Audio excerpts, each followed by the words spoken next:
Entrenched Division, a difficult warbond so far to nail down just how good things can be because there's a lot of factors involved. It's more complex than one might imagine.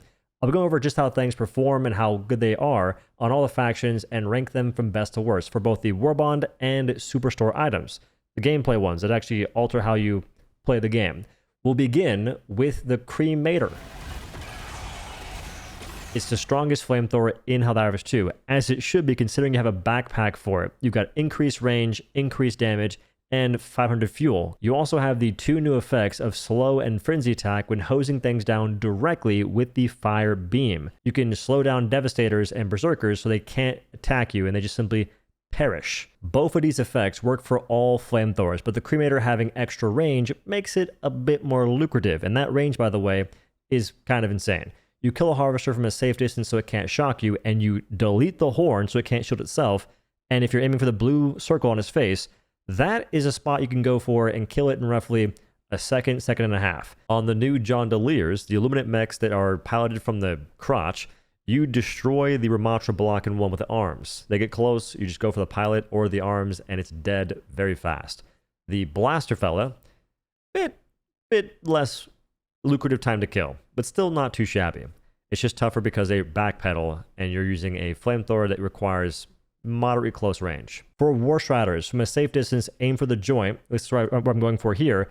It's dead faster than I've ever seen before with any flamethrower. Hulks can get sent a one-way ticket to see Satan when going for the hip joint. Although it's very inconsistent, I instead recommend attacking a leg and breaking it. They get staggered, they can't attack you for a little bit, and then destroy the other leg. Meat bobs get flame broiled in 2 seconds, roughly. Behemoth chargers, if you hit them in the torso, they seem to die the fastest. This one's charging next to me. I aim at the torso for a half second. It freaking vanishes out of the realm of existence.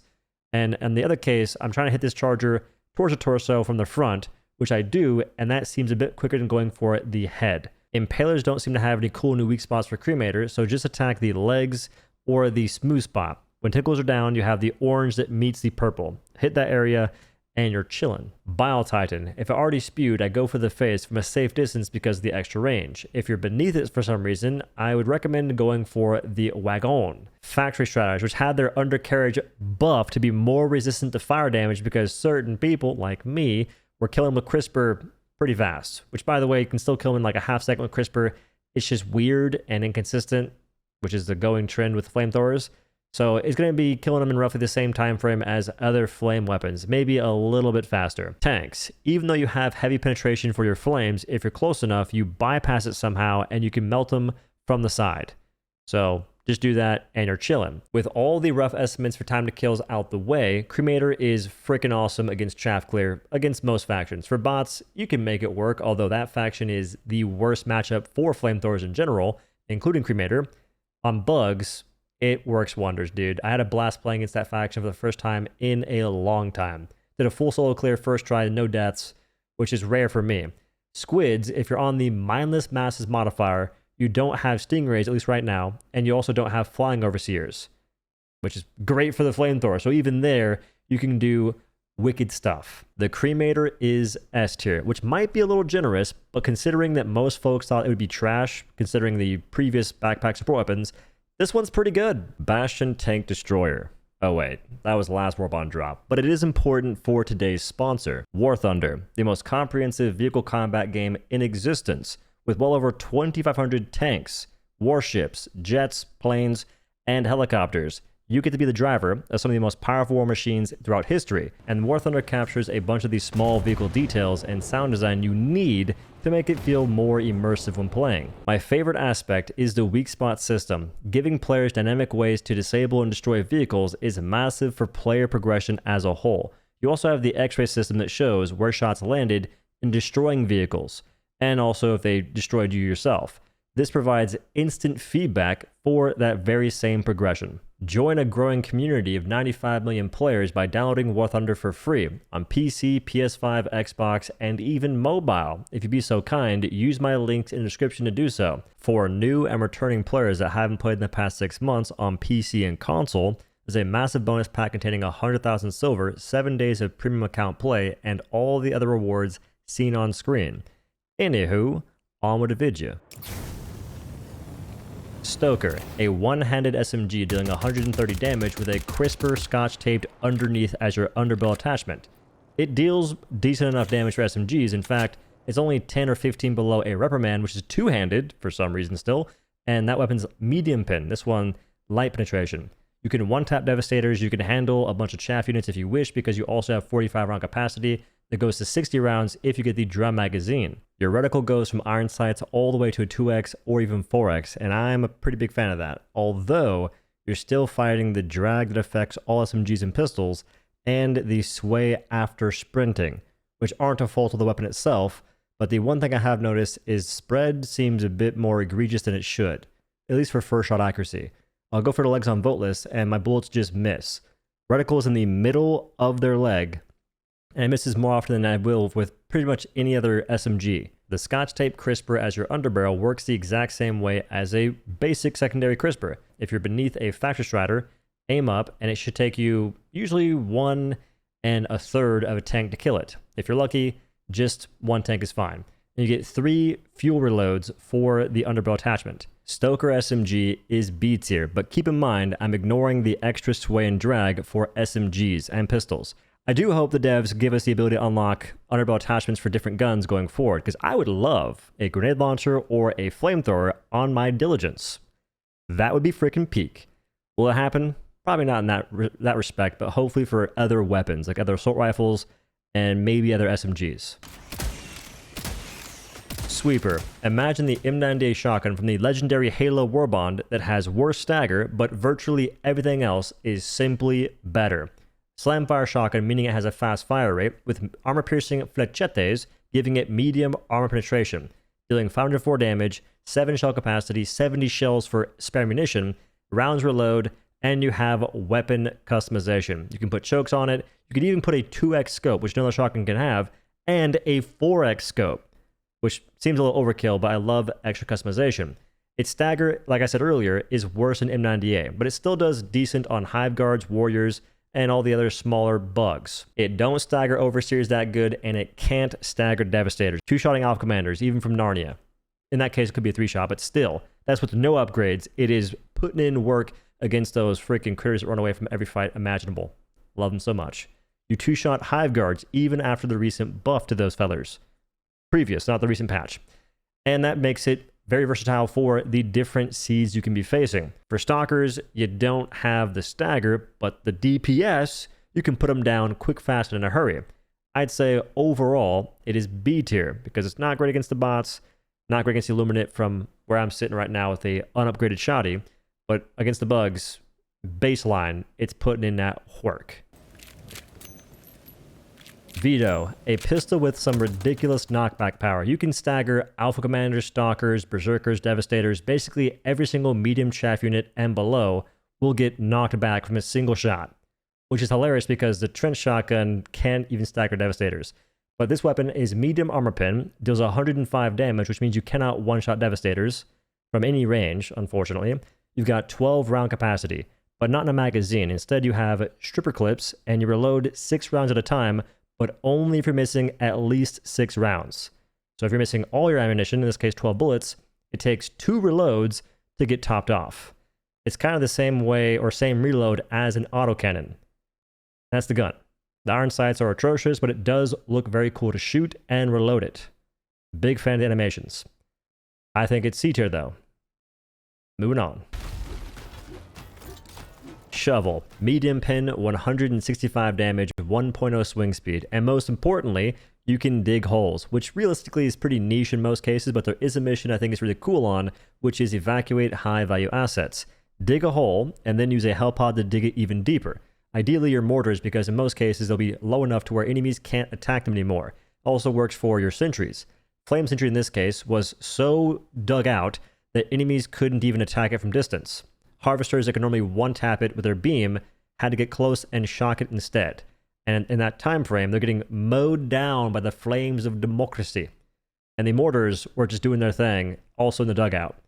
Honestly, pretty cool stuff, and it fits really well on this specific mission because you're just in one spot defending for about 15 or so minutes. So in that regard, it's awesome. But in most other cases, there's not a whole lot you can do with it unless you want to LARP it up. getting a roleplay aspect, which is great for most folks. I'm not too keen on it. I will say you can remove snow, allowing your fellers behind you to walk faster. You can dig up foliation and things that slow you down, like bushes and whatnot, and possibly barbed wire. But there is the issue of not being able to dig around many things. Let's say for fabricators, you can't get next to those for the most part because they have like a concrete base that prevents you from digging any deeper than, let's say, half an inch. And that's an automaton objective, so sure, it makes sense. But that also applies to random open areas all across the map. You're essentially hoping the game lets you play with a shovel, but in most cases, you aren't allowed to. Folks want to dig in the deep end, but they often find themselves with their toes in a puddle somewhere. If you could dig deeper, brother, that would be very cool. Wouldn't be super useful in most cases, but it'd be very cool. But oftentimes, you're better off finding a hill somewhere and then digging below that. It doesn't seem as though if you're digging into the ground, you can often ignore enemy surveillance, so to speak. They won't notice you because you're behind cover, in a sense. I'd say the shovel is D tier. Gas mortar sentries, firing gas mortars that have a larger explosive gas cloud than a regular gas grenade, at least from what it seems. These will apply the caustic effect, making enemies go crazy and attack random stuff, which sometimes they're very accurate and aware, and they attack you. They also take damage over time. This damage is fantastic for smaller enemies of the chaff variety, voteless especially, hunters, wilburs, pouncers, and it affects and can confuse basically everything below war striders, tanks, factory striders, bio titans, leviathans obviously, and I believe harvesters. Pretty much everything else will get confused, which is awesome. You're doing damage and applying crowd control. That's kind of nuts. It does seem to have the ability to almost hit itself, and it will be much more consistent in doing so when you dig a hole and put it in said hole. So that can be ideal for keeping things off of it, but do recognize that sentries take gas damage. And I assume that also applies to the gas sentry. So be careful of that. But overall, it does have better tracking or predictive targeting than every other sentry, or every other mortar sentry rather. So you can actually hit things where they're going to be as opposed to where they were, which means you'll get way more value. And it also tries its best to attack things that aren't already gassed, similar to the Gas Dog Rover. It's freaking awesome. I'm saying A tier for now because I'm not really a mortar enthusiast, but I might change my mind and play with this more. I've been against it for a while because the base mortar, the frag one that kills everyone, dog. That is a war crime. This will take some getting used to. So it's A tier, probably S tier. Just know it's a very good stratagem. Giga Grenade. 3 impacts duct taped together give an anti-tank armor pin, 2000 damage, and the same explosive radius as dynamite. See a small gathering of Alpha Commanders having a huddle-cuddle session, they can get exploded. You can destroy and blow up Bile Titan Nest and Illuminate walls, which is cool. And you only get to carry 2 maximum unless you're wearing armor to carry 2 more. And every resupply from either drop pods or backpacks, regardless of your armor equipped, gives you 1 extra Giga Grenade, which is kind of rough. It is essentially going to be a worse version of Thermite in many cases, because even though they say they do the same damage, they don't. Thermites have a fire dot that you will not have with the Impact Giga Grenade. So Thermites can one-tap Charger Behemoths, they can blow up Illuminate dropships with Shield on consistently. Giga Grenade can't do that. It can one-tap War Striders pretty much anywhere, which is a massive plus, but you can't take out tanks from the front, which is kind of weird considering how it's a massive freaking throwable that doesn't have the same throwing range as most other grenades. So it's going to be cattywampus to land in the first place. Folks are comparing it to Ultimatum. I don't know how. Ultimatum also one-shots tanks. It can one-shot Bile Titans. It can go twice as far if you use the reload swap or the swap tech for it. You have different guns out, swap to Ultimatum as you're firing it goes further, albeit a bit more spreads involved. And you can even break a Factory Strider's backside or side panel in 1 hit. How is that even remotely comparable to the Giga Grenade, which is just worse? He lives that? That's actually garbage. I think I can't say that word. I think Giga Grenade is D tier. There's 3 new-ish armor passives, 2 in the Warbond and 1 in the Superstore, which we'll review first. We've got Bulwark, heavy armor with a concussive padding reinforced passive. provides 50% resistance to explosive damage and a higher armor rating, to the tune of 180 armor as opposed to the average 150 for heavy armor. The only thing tankier than that in terms of armor rating is the Fortified Commando, giving you 200. But explosive resist with extra armor is a ridiculous combination. You'll be so much tankier for the bots, which I already like using explosive resist for, so you can survive rocket striders, rockets, which is ridiculous, and various other explosives will be doing far less damage. For a decent test, go walk over a landmine and see how much HP you have remaining. I think it's S tier. It's freaking awesome. It does beg the question of when we're getting transmog, because the more they make these kinds of armors that don't even have new passives and they're just old passives put on different armor to make it even better than usual, why can't I just pick it? Sapper with concussive padding Grenader passive, not to be confused with the previous title, very distinct names. You have increased explosive resistance by 50% and increased throwable capacity by 2, which is honestly pretty solid armor. It's medium though, so keep that in mind. The Sapper medium armor is S tier. Explosive resist is great for squids and bots, and extra throwables is fantastic for every faction. Commandant, is that even a word? Provides 50% resistance to explosive damage, I'm seeing the trend. Provides 25% resistance to gas damage and effects. That is pretty much useless. Just saying it right meow. It has to be upwards of 50% to even see a noticeable effect. 25%, it's like, it's a drop in the bucket. Sidearm recoil reduced by 30%. Also pretty much useless. This, I believe, is D tier, if not F tier. I wish it just didn't have explosive resist and instead it went a different route. Because tankiness, if that's your goal, you wear a heavier class of armor. That concludes all the playable content, and these are the final rankings for the Entrenched Division Warbond, which honestly kind of shocked me. I did not expect to enjoy Cremator anywhere near as much as I did, and that's the main thing that kind of blew me away. Also, the armors were pretty solid. Normally we get these it's sort of like half hybrids, where you get a portion of a good passive, so it dilutes the overall power. In this case, we just got 2 great passives on 2 different armor sets. Kind of awesome. I will say the Giga Grenade and the pistol, kind of a letdown, but what can you do? You can't really expect everything to be bangers. It's just not how it works. And here are the cosmetics. I don't particularly go wild on those in these videos. I normally just show it, maybe say I like these things, which by the way, I do enjoy the medium and heavy helmets. Those go with a bunch of different stuff I like wearing, and it will potentially get some folks off my back because they seem to not like my dripology. They don't respect the purple cape, red armor, and blue helmet. They're just naive. They haven't really been around long enough to recognize real. Anyway, that's all for me, folks, and a big thank you again to today's sponsor, War Thunder. You can fly, drive, shoot, and blow up war machines. Be sure to check it out on PC, PS5, Xbox, and mobile, per maybe using my links in the description and pinned comment. And for those who haven't played in the past 6 months or are new on PC and console, don't forget to claim your limited time bonus of 100,000 silver, 7 days of premium account play, and all the other benefits seen on screen. Again, massive thank you to War Thunder, and a big thank you to y'all for watching this video. Have a good day. Peace.